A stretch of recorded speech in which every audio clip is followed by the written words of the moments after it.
प्रकाश के चतुर्थ प्रकाश का विषय चल रहा है, जिसमें रस निष्पत्ति प्रक्रिया पर हम विचार कर रहे हैं। तो रस निष्पत्ति प्रक्रिया में आचार्य अभिनवगुप्त का पक्ष प्रस्तुत किया था कल हमने कुछ, और उनके द्वारा जो दूसरा पक्ष है कि रस अलौकिक है और उसके लिए जो तर्क उन्होंने प्रस्तुत किए हैं उसको भी हमें देखना है। तो पढ़िए। तो कल हम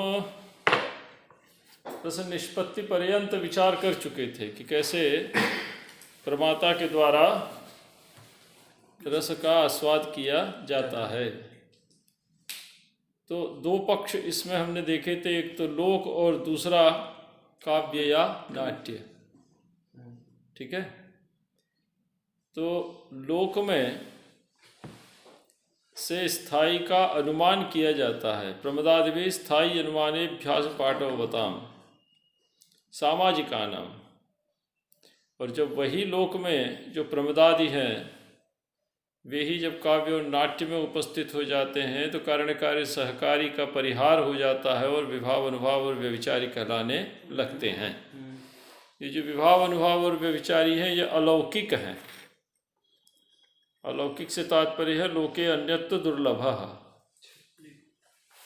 रसोपि अलौकिकः, क्योंकि लौकिकेभ्यो साधनेभ्यो नोपलभ्यते।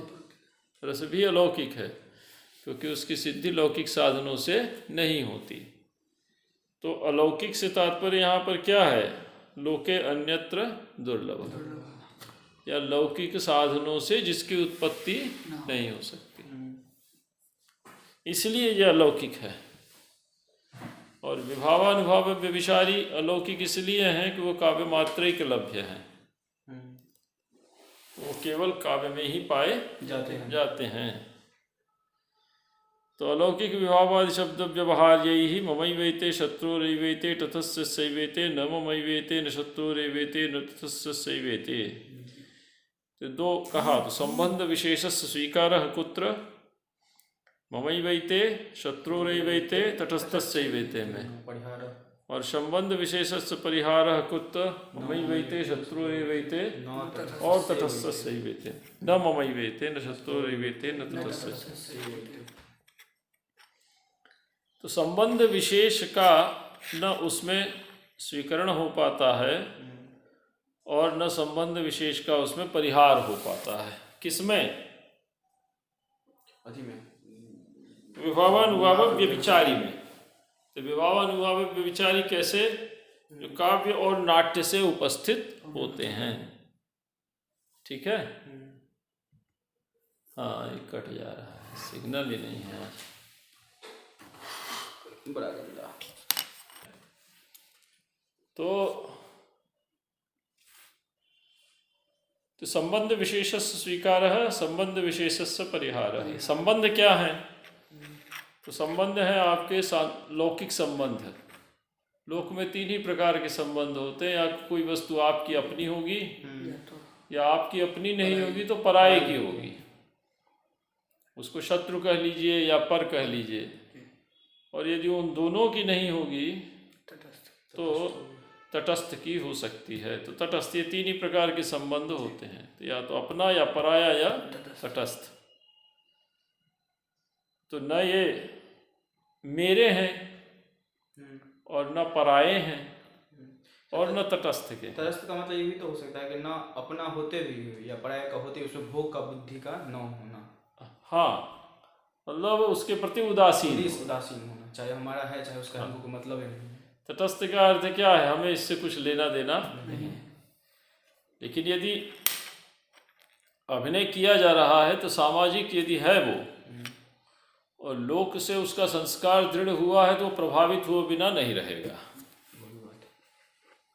ठीक है, वो प्रभावित अवश्य ही होगा, और प्रभावित होगा तो वो सामाजिक कहलाएगा। दूसरी बात यह है कि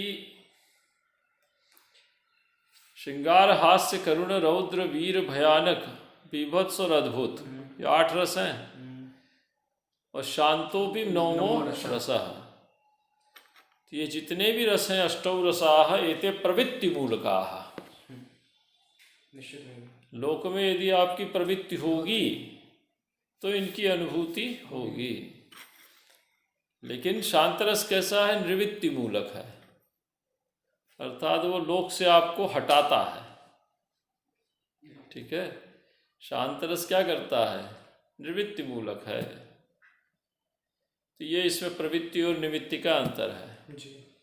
और अनुभूति का जहाँ तक प्रश्न है, अनुभूति इन 8 रसों की प्रवृत्ति मूलक ही होती है।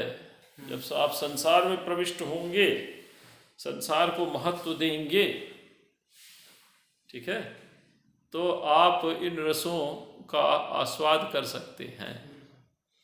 और संसार से कट गए, बाबा जी बन गए, सन्यासी हो गए, तो उस स्थिति में ये सारे के सारे क्या हैं आपके लिए? अनावश्यक हैं।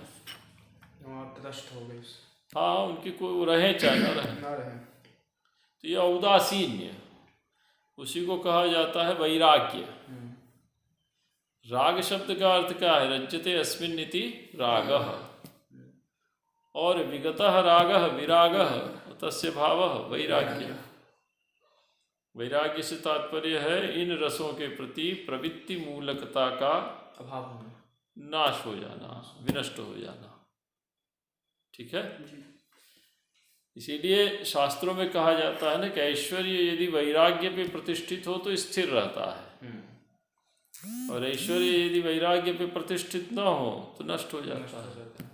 उसको आप भोगने लगें, अनावश्यक रूप से उसका दुरुपयोग करने लगें, तो क्या होगा? कुछ दिन चलेगा, अपने आप क्षीण हो जाएगा। ठीक, चलिए। तो शत्रुरैवेते तटस्थस्यैवेते हो गया। ये संबंध विशेष स्वीकार किसमें है? ममैवेते शत्रुरैवेते तटस्थस्यैवेते। और संबंध विशेष का परिहार किसमें है? ममैवेते शत्रुरैवेते तटस्थस्यैवेते। और तस्य यह नियमः, नियम का अर्थ है उसका नियामक कोई प्रमाण, और तस्य नियमस्य अनध्यवसाय। अनध्यवसाय मतलब निश्चय नहीं हो पाता। तो न संबंध विशेष के स्वीकार का निर्णय हो पाता, न संबंध विशेष के परिहार का निर्णय हो पाता। यही है साधारणीकरण। इसी को क्या कहेंगे आप? साधारणीकरण। इसी को साधारणीकरण कहेंगे। अर्थात संबंध विशेषस्य स्वीकारः और संबंध विशेषस्य परिहारः, और द्वयोरपि अनध्यवसायः। अनध्यवसायो ही नाम अनिश्चयः। तो इसी को क्या कहा जाता है? साधारणीकरण। तो साधारणीकरण का विभावादि साधारणीकरणात्मना। तो साधारणीकरण कैसे होगा? तो संबंध विशेष स्वीकार परिहार नियमान अध्यवसायः, पकड़ लीजिए। तो संबंध विशेष का स्वीकरण और संबंध विशेष का परिहार, इन दोनों का जो नियम है उसका क्या हो जाता है? अनध्यवसाय हो जाता है। कोई पूछे कि किम तावत् साधारण्यस्य लक्षणम, तो यहां से तो जा रही है बेटा, अब आई आवाज है?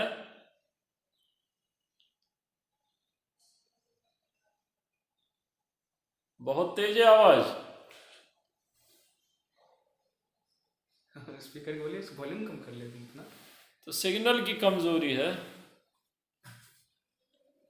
अब ठीक है? क्या हुआ? चला ये नेट परेशान कर रहा है। आवाज की अवस्था है, रस की अवस्था। विषय और विषय का भेद ना रहे। ठीक है। जैसे आपको आस्वाद हुआ किसी विषय का, और वो जब आनंद रूप में परिणत हो जाए, अद्वैत की अवस्था हो जाए, तो उसी को रस कहा जाता है। चेतना केंद्र में है और उसके चारों ओर स्थायी भाव बिखरे हुए हैं। ठीक। रति भी है, हास भी है, शोक, ये सब क्या है? संस्कार रूप में पड़े हुए हैं। ठीक है। और चेतना का स्वरूप क्या है? आनंद। हम्म।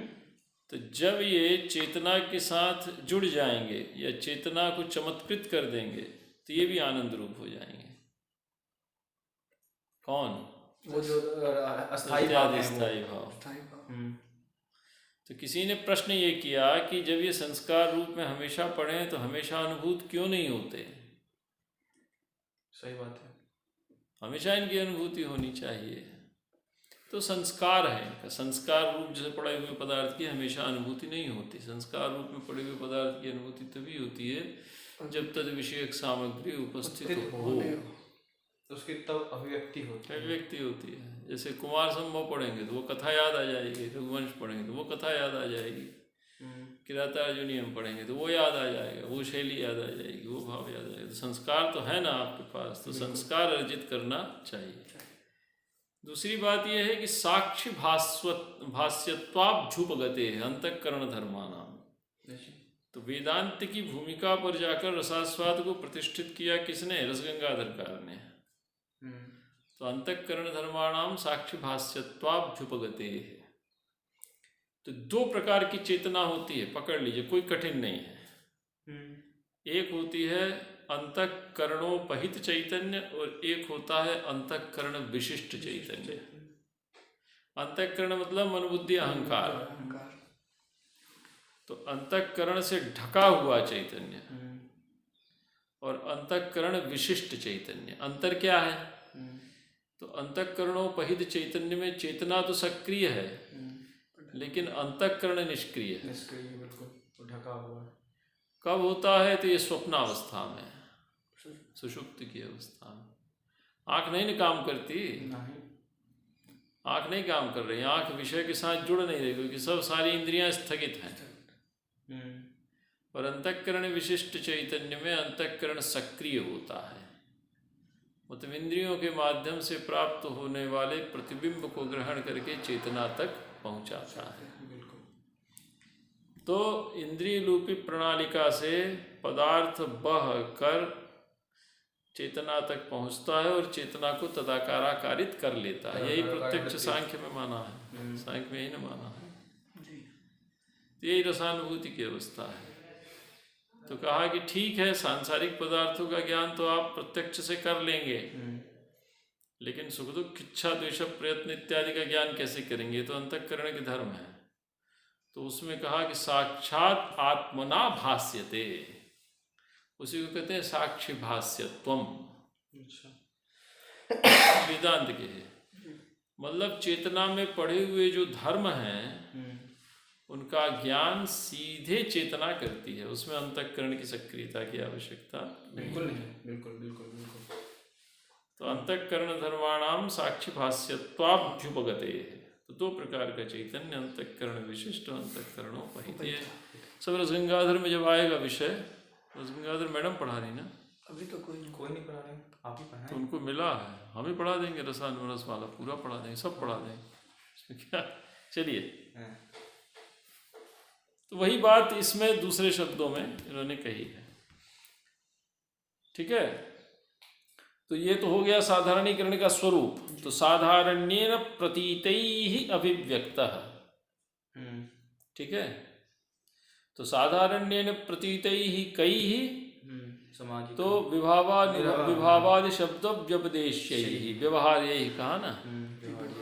तो विभावादि शब्द व्यवहार्यैः साधारण्येन प्रतीतैः अभिव्यक्तः कः स्थायी, आगे आया है, प्रतीतैः अभिव्यक्तः स्थायी। और सच स्थायी कीदृश वर्तते? सामाजिकानां वासनात्मतया स्थितः। वासना शब्द का अर्थ होता है संस्कार। तो सामाजिकों में वासनात्मता शब्द बना लीजिए। ठीक है, वासनात्मता, वासनात्मा शब्द है, भाववाची लगा के वासनात्मता बना लीजिए और तृतीया व्यक्ति एक वचन में बन जाएगा वासनात्मतया। ठीक है, तो वासनात्मता और तया इति वासनात्मतया, अर्थात वासनारूपेण। वासनात्मतया का अर्थ क्या हो जाएगा? वासना रूपेण, वासना नाम संस्कार। तो वासना रूपेण अर्थात सूक्ष्मतया संस्कार रूपेण स्थितः, स्थितः मतलब पूर्वमेव स्थितः। अब यहाँ प्रश्न खड़ा हुआ कि ये वासना के रूप में, संस्कार रूप में, चेतना में स्थित कैसे हुआ? तो वही आ गई बात आपकी, स्थायी अनुमानेभ्यास पाठ होता लोक में। लोक से ये संस्कार चेतना में पड़ता है। अरे आप आंख बंद करके नहीं न रहेंगे संसार में, बिल्कुल नहीं। ये आप पर निर्भर करता है कि आप क्या देखें और क्या न देखें। It depends upon you absolutely. इसके लिए कोई कानून खड़ा ही नहीं कर सकता। कोई व्यक्ति कानून बनाएगा, बना भी दे, तो भी आपके विवेक पर निर्भर करता है ना कि औचित्य और अनुचित्य के निर्णय करके आप सन्मार्ग का निर्धारण करें। नहीं करते हैं तो आप अपना नुकसान करते हैं। तो लोक को आप देख रहे हैं, सब देख रहे हैं, अच्छा भी देख रहे हैं, बुरा भी देख रहे हैं। घर में और बाजार में यही अंतर है। बिल्कुल। घर में संस्कार दृढ़ होते हैं, पक्के होते हैं, और बाजार में तो सब कुछ है, उसको आप कंट्रोल ही नहीं कर सकते। पब्लिक है वो तो भाई, एक सीमा तक वहाँ भी मर्यादा है, ऐसा नहीं है। तो लोक से ये जो है सो क्या होते हैं? दृढ़ होते हैं। वासना क्या होती है मनुष्य की? दृढ़ होती है, और ये जन्मजात संस्कार है। सामाजिका नाम वासनात्मतया स्थितः, स्थायी।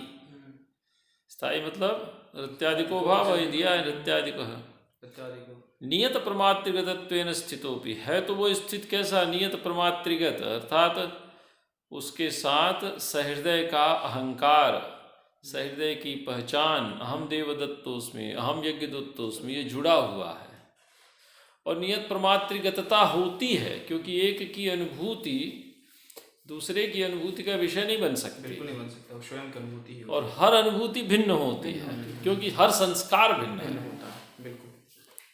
हर परिवेश, हर संस्कार, हर सामर्थ्य, हर चेतना क्या है? भिन्न है। इसलिए हर अनुभूति क्या होती है? भिन्न होती है। उसमें एक रूपता, एक स्थिरता नहीं आ सकती। उच्चावच भाव कुछ न कुछ बना रहेगा, क्योंकि संस्कार भेद है ना।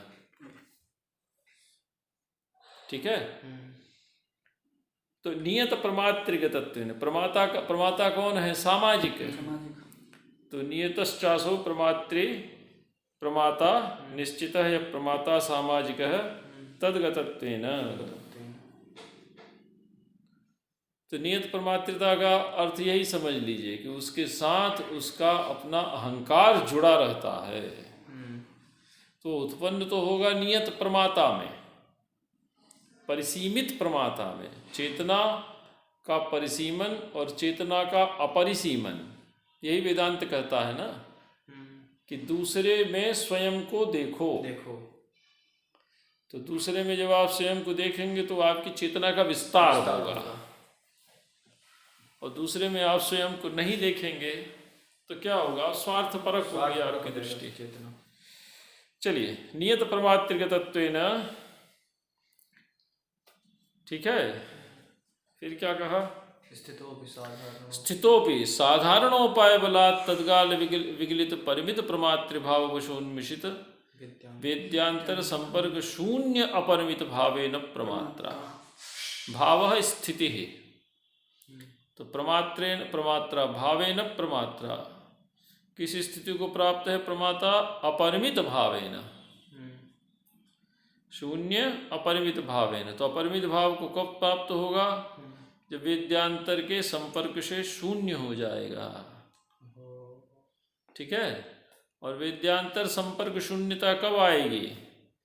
तो परिमित प्रमातृभाव वशोन्मिषित, ठीक है, तत्काल विगलित परिमित प्रमातृभाव समाप्त हो गया है परिमित प्रमात्रता का भाव जिसका, ठीक है, उससे उन्मिषित जो वेद्यांतर संपर्क शून्यता, वेद्यांतर संपर्क शून्यता, अन्यद वेद्यम वेद्यांतरम, वेद्यांतर के साथ संपर्क की जो शून्यता, उसके कारण जो प्रमाता है वो किस स्थिति में प्राप्त हो जाता है? अपरिमित भाव है ना, अपरिमित चेतना में समाहित हो जाता है। तो एक व्यष्टि चैतन्य और एक समष्टि चैतन्य। व्यष्टि चैतन्य में उसका आप नियत प्रमात्रिता बंधी रहती है, समष्टि में एकदम और समष्टि में वो नियत प्रमात्रिता क्या हो जाती है, समाप्त हो जाती है। तो जब अपरिमित चेतना की अवस्था को प्राप्त कर लेगा तो आनंद से विभोर हो जाएगा। ठीक है। सकल सहृदय संवाद भाजा, ये भी तृतीया विभक्ति है। साधारण्येन सकल सहृदयों के संवाद के हृदय के साथ संवाद को प्राप्त कर लेने वाला। ठीक है। सकल सहृदय संवाद भाजा, संवाद भाजा, भाग भाजो भाज, समस्त सहृदयों के साथ संवाद की अवस्था को प्राप्त कर लेने वाला। ठीक है। साधारण्येन, साधारण्य का अर्थ क्या हो गया, उसका जो विशेषणांश है वो हट जाता है, वही साधारणीकरण। संबंध विशेष स्वीकार परिहार नियमानुसार। तो साधारण्य मतलब प्रमात्र विशेषा नालिंगितेन, वो किसी एक का विषय नहीं बनता, वो सबका विषय बनता है। लोक में ऐसा नहीं है, लोक में सारी अनुभूतियां विशिष्ट होती हैं, वो सामान्य हो ही नहीं सकती। यदि सामान्य हो जाएगी तो एक के पढ़ने से सब पास हो जाएंगे। सही बात है। तो वो विशेष होती है, सबका अपना ज्ञान क्या है, उसके सामर्थ्य, उसके संस्कार, उसके अध्यवसाय, उसके परिवेश के अनुरूप होता है। ये कैसा होता है, साधारण्येन सकल सहृदय संवाद भाजा। साधारण्य शब्द का अर्थ क्या है, प्रमात्र विशेष अनालिंगितेन। ठीक है। जैसे शकुंतला विषयक रति दुष्यंत में उत्पन्न हुई, तो उस रति का विषय बन रही है शकुंतला, तो वो कामिनी विशेष से जुड़ी हुई है, स्त्री विशेष से जुड़ी हुई है। तो स्त्री विशेष से जुड़ी होगी तो पुरुष विशेष का ही वो अनुभूति का विषय बन सकती है, सबकी अनुभूति का विषय वो नहीं बन सकती। लेकिन वो जो है, जब इस प्रकार की काव्य के द्वारा उपस्थित किए जाने वाले ये समस्त व्यापार हैं, इनसे क्या होता है, वो सबकी अनुभूति का विषय होगी, वो सामान्य स्त्री के रूप में उपस्थित होगी, नायिका सामान्य स्त्री। उसके साथ विशेषणांश हट जाएगा, जहाँ विशेषणांश हटा वो सबकी अनुभूति का विषय बन जाएगी। ठीक है। तो यही कहते हैं साधारण्येन, और स्वाकार इव अभिन्नोपि। देखिए हमने भी बताया था कि एक विषय अपरश्च विषयी, तो यहाँ पर विषय और विषयी का भेद नष्ट हो जाता है, दोनों क्या हो जाते हैं, अभिन्न हो जाते हैं। तो स्वस्य आकार है, चेतना का आकार क्या है, चेतना का आकार है आनंदिक रूप, सत्य चित और आनंद। तो स्वाकार के साथ वो अभिन्न हो जाता है, अभिन्न मतलब भेद बुद्धि उसकी समाप्त हो जाती है। कहने का तात्पर्य यह है कि वो आनंदिक रूप हो जाता है। बिल्कुल। ठीक है, अभिन्न हो गया। ननु रत्याद्वास आस्वादस्यैव रसरूपत्वेन कथम रसस्य आस्वाद आस्वादास्वादयोर्लोके वैलक्षण्य दर्शनात् अत आह स्वाकारे। एक जैसे आप भोजन कर रहे हैं तो भोज्य सामग्री तो भिन्न है ना, वो तो आस्वाद्य है, और उसको ग्रहण करने से जो आपको तृप्ति हो रही है, जो संतोष हो रहा है, ठीक है, वो क्या है, आस्वाद है। या भोजन को आपने ग्रहण किया तो खट्टा है कि मीठा है कि तीता है, ये सब मालूम चला, तो वो आस्वाद है। आस्वाद शब्द का अर्थ है चेतना पर पड़ने वाला परिणाम, अच्छा या बुरा जो भी हो। तो कविता में तो अच्छा ही परिणाम होता है, आनंद एक रूप होता है। लोक में अच्छा या बुरा होता है, लोक में दोनों होते हैं, वो ग्राह्य भी हो सकता है और अग्राह्य भी हो सकता है।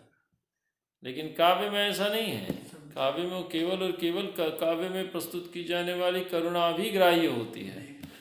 आप उसको देख के भागते नहीं हैं, आनंद ही मिलता है। कारण क्या है इसमें, कभी सोचा क्या, कस्तत्र हेतु, कला, काव्य और नाट्य, माध्यम बदल गया ना, मीडियम बदल गया। मीडियम बदल गया, सही बात है। एक का माध्यम लोक है और एक का माध्यम कला है।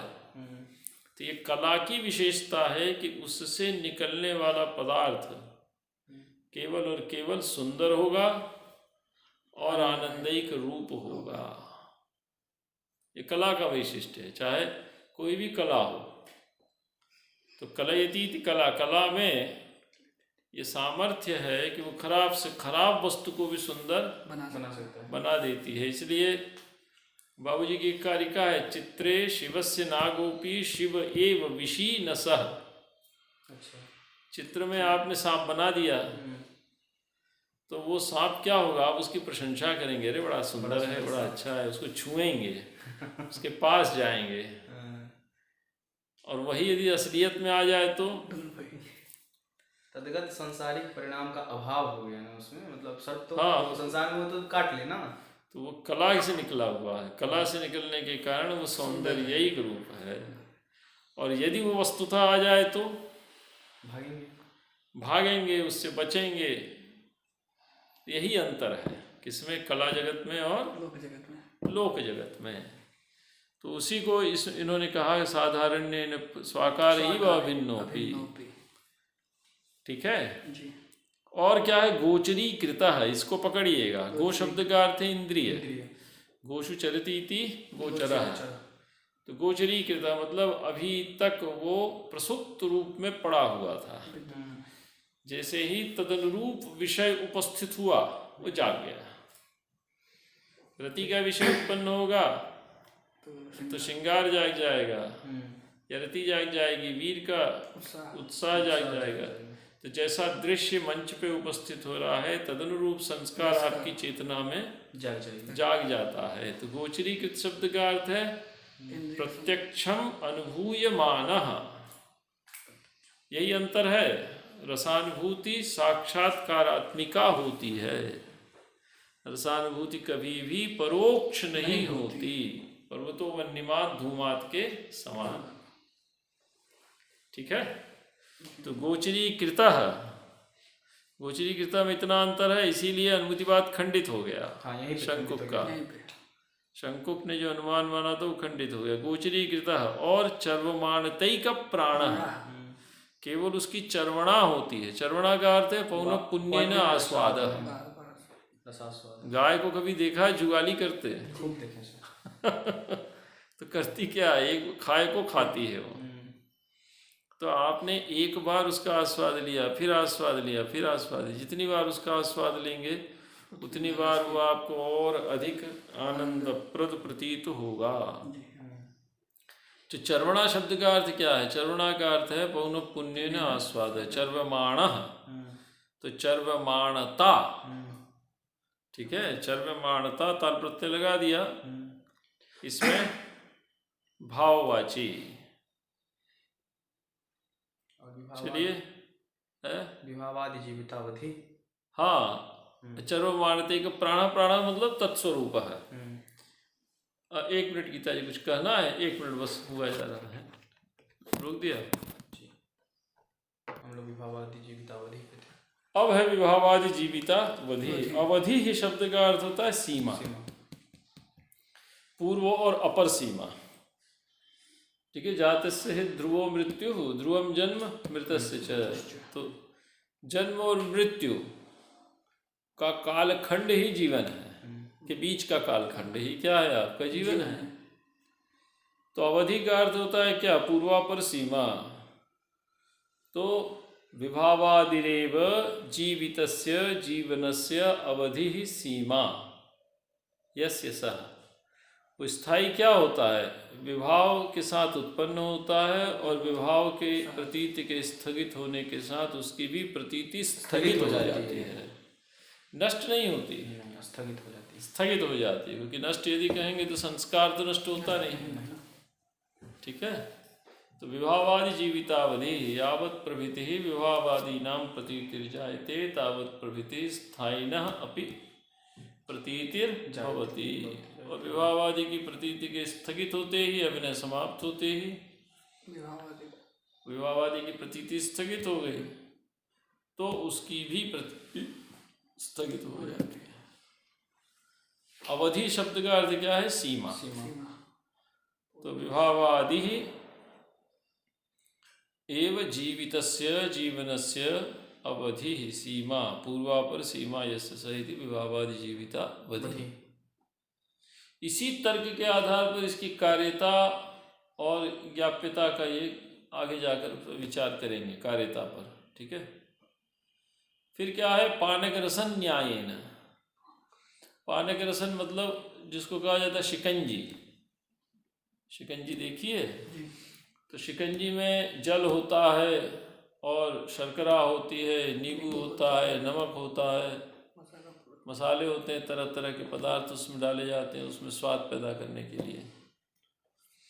लेकिन जब आप उसको मिला देते हैं तो आप ये नहीं कह सकते कि इसमें किसी एक पदार्थ का स्वाद प्रधान है। लेकिन जो मिश्रित स्वाद निकला वो उन सबके स्वादों से विलक्षण होता है, अलग होता है। तो इसीलिए व्यंजन का दृष्टांत दिया था आचार्य भरत मुनि ने। नाट्यशास्त्र के 6ठे अध्याय में जब रसानुभूति को समझाने लगे तो व्यंजन का दृष्टांत उन्होंने दिया। तो व्यंजन में क्या होता है? व्यंजन में अनेक मसालों का मिश्रण होता है, सभी चीज़ें उसमें डाली जाती हैं और उनका जो संतुलित उपयोग है या संतुलित मिश्रण है वो एक अपूर्व आस्वाद को पैदा करता है। अपूर्व आस्वाद से तात्पर्य है वो किसी एक पदार्थ विशेष का स्वाद न होकर सभी डाले गए व्यंजनों का मिश्रित स्वाद होता है। ठीक है। और वो अपूर्व होता है। अपूर्व का अर्थ वो पहले से था नहीं, जब आपने मिलाया तो बना। इसीलिए कहते हैं ना कि भोजन में हाथ हाथ का अंतर होता है। ठीक है। एक बनाता है तो बहुत बढ़िया बनाता है, एक बनाता है तो कुछ बदल जाता है, कुछ बदल जाता है। ठीक है। तो पानक रसन न्याय, पानक रसन न्याय का अर्थ क्या हुआ कि अनेक पदार्थों के मिश्रण के अनंतर उत्पन्न होने वाला अपूर्व आस्वाद जैसे उन मिश्रित पदार्थों से विलक्षण होता है, वैसे यहाँ पदार्थ कौन है? विभाव अनुभव व्यभिचारी। विभाव अनुभव व्यभिचारी स्थायी सात्विक इति पदार्था वर्तन्ते, जो कि मिलते हैं। और कैसे मिलते हैं? संतुलित रूप में, बैलेंस रूप में।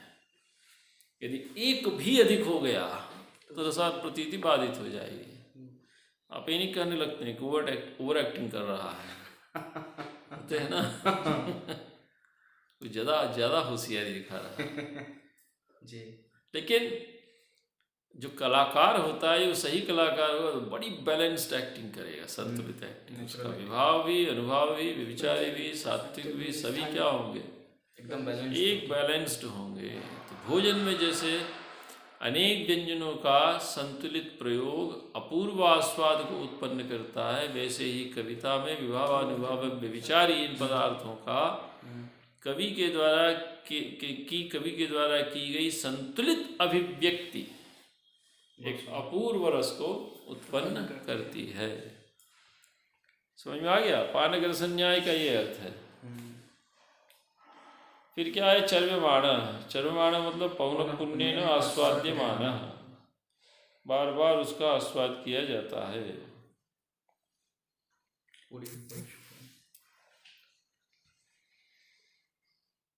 ठीक है। चर्व्यमाण मतलब आस्वाद्यमान। पुर इव परिस्फुरन। पुर का अर्थ है अग्रे, पुरः अग्रे, पुरो अग्रे, स्फुरन्निव। स्फुरन्निव मतलब प्रत्यक्ष उपस्थित होता हुआ दिखाई देता है। स्फुरन्निव। हृदयमिव प्रविशन, हृदय में प्रवेश करता हुआ दिखाई देता है। सर्वांगीणमिव आलिंगन, सभी अंगों में आलिंगन। ठीक है। सर्वांग व्यापक, सभी अंगों में वो आलिंगन करता को व्याप्त कर लेता है, अर्थात संपूर्ण अंगों में व्याप्त होकर विद्यमान होता हुआ दिखाई देता है। अन्यत सर्वमिव तिरोधत। तो अन्य सर्व, अन्य जितनी भी प्रवृत्तियां उनको क्या करता है? वो तिरोहित कर देता है। ठीक है। तिरोधान का अर्थ है उनको ढक देता है, आच्छादित कर देता है। इसी को कहते हैं ना कि डोमिनेट कर गया। हाँ। डोमिनेशन शब्द का अर्थ क्या है? सबऑर्डिनेट्स को दबा दिया और खुद डोमिनेट कर गया, खुद ऊपर आ गया। ऊपर आ गया। तो अन्यत् सर्वमिव तिरोदधत्, पूरा एकदम अधिकार कर लिया, पूरा डोमिनेट कर लिया। हाँ, मतलब वही प्रतीत होता है, अन्य प्रतीतियां वहां पर उपस्थित नहीं होती। इसी को कहा विगलित विद्यांतरता। और ब्रह्मास्वादम इव अनुभावयन्, तो यादृशः ब्रह्मास्वादः तादृशः अस्यापि आस्वादः। ठीक है, तो ब्रह्मास्वादमिव निजास्वादम अनुभावयन्, तो ब्रह्मास्वाद के सदृश चैतन्य के आस्वाद को अनुभव में लाता हुआ। सर ये तो ब्रह्मस्वाद कल्प होगा ना, मतलब एकदम तत्सदृश, तत्सदृश इव दिया है ना। हाँ। ब्रह्मास्वादम इव मतलब ये तत्सदृश है, तद्रूप नहीं है। देखिए, ब्रह्मास्वाद और रसास्वाद दोनों में आस्वाद तो एक है, वहाँ भी आनंद है, यहाँ भी आनंद है, लेकिन उनका जो उसका जो स्वरूप है, स्वरूप या कहेंगे वो स्थायी होता है, ये विभावादि जीवितावधि होता है। ब्रह्मास्वाद क्या होता है? यदि एक बार हो गया तो हो गया, तो हो गया, फिर आप जीवन मुक्त अवस्था में जो प्रारब्ध है उसको व्यतीत कीजिए। पूर्व जन्म के संस्कार को तो जीना ही पड़ेगा, तब ना आत्मा मुक्त होगी। ठीक है, सूक्ष्म शरीर संस्कारों के नष्ट होने से सूक्ष्म शरीर नष्ट होता है। सूक्ष्म शरीर जब नष्ट होता है तो मुक्ति होती है। तो ब्रह्मास्वाद नित्य होता है, ये अनित्य होता है। ब्रह्मास्वाद निर्विषयक होता है, ये सविषयक होता है। ब्रह्मास्वाद किसी एक को होता है, ये सबको होता है। एक कालावच्छेदेन सर्वे विसहृदयाः चमत्कृतिं प्राप्नुवन्ति, चमत्कारकारितां लभन्ते। एक कालावच्छेद, एक ही समय, एक ही स्ट्रोक में हजारों हजार आदमी चमत्कृत हो रहे हैं। भले ही उनके संस्कार के अधीन उनका स्वाद भिन्न हो, उनकी एबिलिटी या सामर्थ्य पर निर्भर करेगा। और ब्रह्मास्वाद एक को ही होगा, और ब्रह्मास्वाद भी अनिर्वचनीय है, ये भी अनिर्वचनीय है। तो ये साम्य और वैषम्य है। ये निर्विषयक है, ये सविषयक है, ये नित्य है, ये अनित्य है, विभावादि जीवितावधि है। ये एक को होता है, ये अनेक को होता है, और दोनों ही अनिर्वचनीय है। मतलब अनुभवैक गम्य हैं, अनुभूति पर्यंत ही रहते हैं। यदि उसका आप निर्वचन करेंगे तो निर्वचन नहीं कर सकते, निर्वचन सदृश उसका कर सकते हैं। चलिए, तो ब्रह्मास्वादिमिवानुभावयन् अलौकिक चमत्कारकारी श्रृंगारादि को रसा। तो अलौकिक भी है। अलौकिक क्यों है? क्योंकि लौकिक साधनों से इसकी प्रतीति नहीं होती, या लोक में अन्यत्व दुर्लभ, या इसके जो साधन है वो क्या है, लोक में नहीं पाए जाते। विभावानुभाव व्यभिचारी लोक के विषय नहीं है, वो कविता के ही विषय है।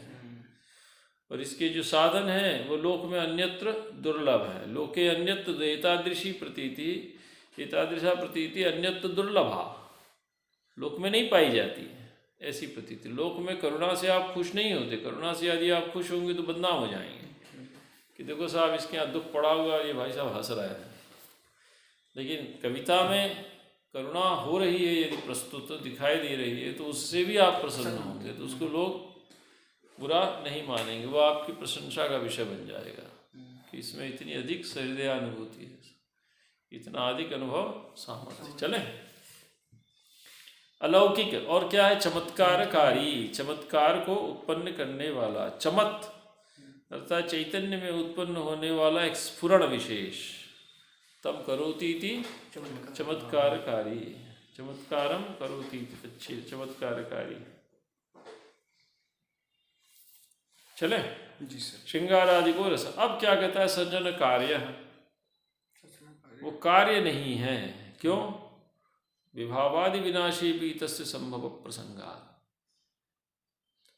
जैसे कुम्हार ने घड़ा बनाया, तो कुम्हार तो निमित्त कारण है, बिल्कुल। और चाक भी निमित्त कारण है, दंड भी निमित्त कारण है, रासव भी निमित्त कारण है, मृत्तिका उपादान कारण है। तो क्या घड़े के नष्ट होने से कुम्हार भी नष्ट हो जाता है? कभी नहीं। नहीं ना, नहीं सुष्टा। तो लोक में जो कार्य है उसके विनाश के साथ उसके निमित्त कारण का विनाश नहीं होता। मिट्टी का भी विनाश नहीं होता। मिट्टी फिर अपने उपादान में जाके मिल जाएगी, जो अपना मूल रूप है उसमें चली जाएगी। ठीक है। तो यहाँ क्या स्थिति है कि विभावादि नष्ट हो गए तो वो भी नष्ट हो गया, विनाशी कारण के नष्ट होने पर वो भी नष्ट हो गया।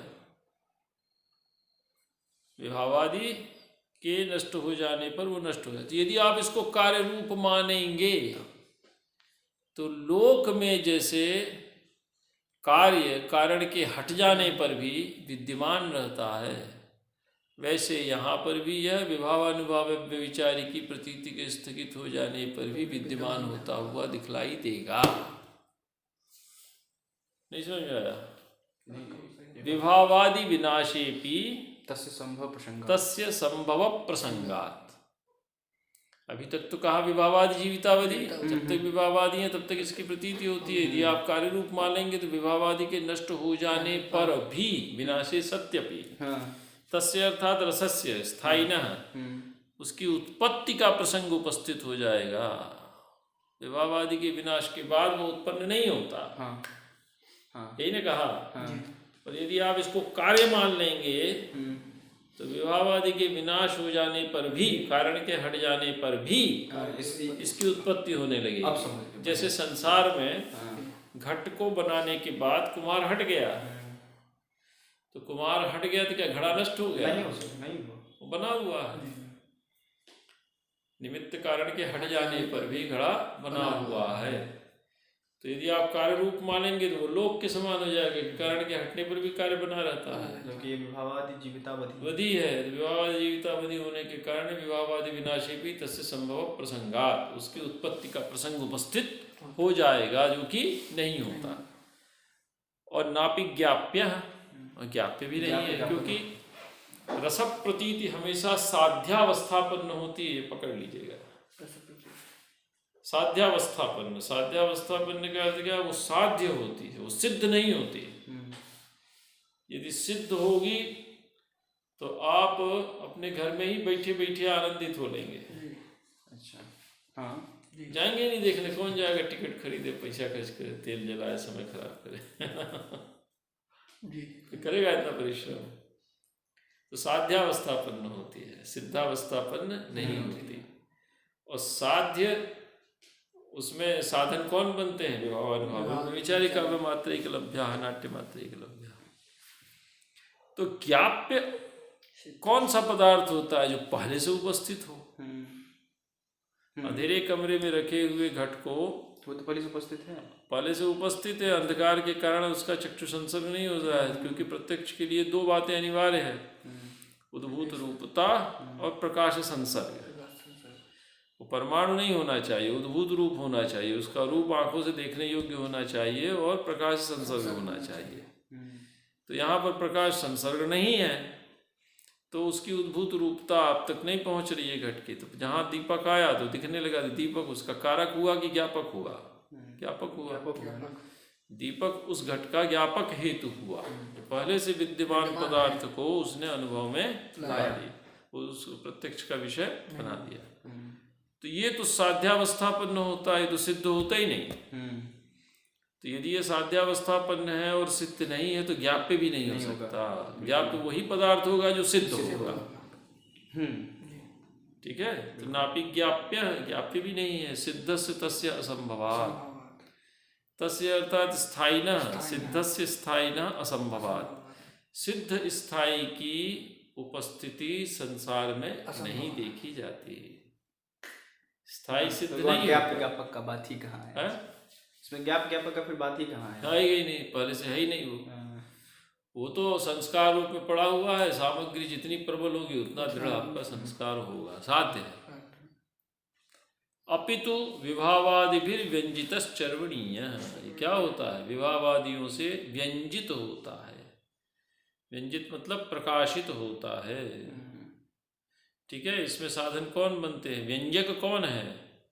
विभावानुभाव व्यभिचारी। विभावादियों से वंचित होकर ये चर्वणीय होता है।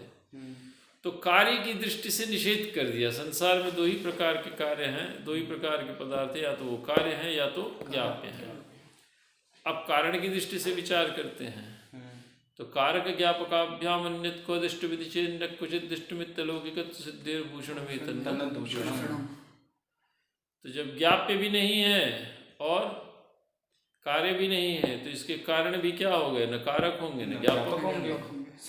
विभावादय न कारक रूपेण उपस्थिता और न च ज्ञापक रूपेण उपस्थिता। विभावादि को यदि आप ज्ञापक मानेंगे तो रस को सिद्ध मानना पड़ेगा। हाँ, तब ज्ञापक को भी मानना पड़ेगा। हाँ, और यदि आप इसको कार्य मानते हैं और विभावादि को कारण मानते हैं तो विभावादि के नष्ट होने के बाद भी इसकी स्थिति उपस्थित हो जानी चाहिए। लेकिन वो हो नहीं तो सकता। विभावादि ने इसके कारक हेतु हैं न ज्ञापक हेतु हैं और न ही इसके ज्ञापक हेतु। कारक हेतु यदि मानेंगे आप तो विभावादि के नष्ट होने के बाद भी इसकी उपस्थिति होती दिखलाई देगी।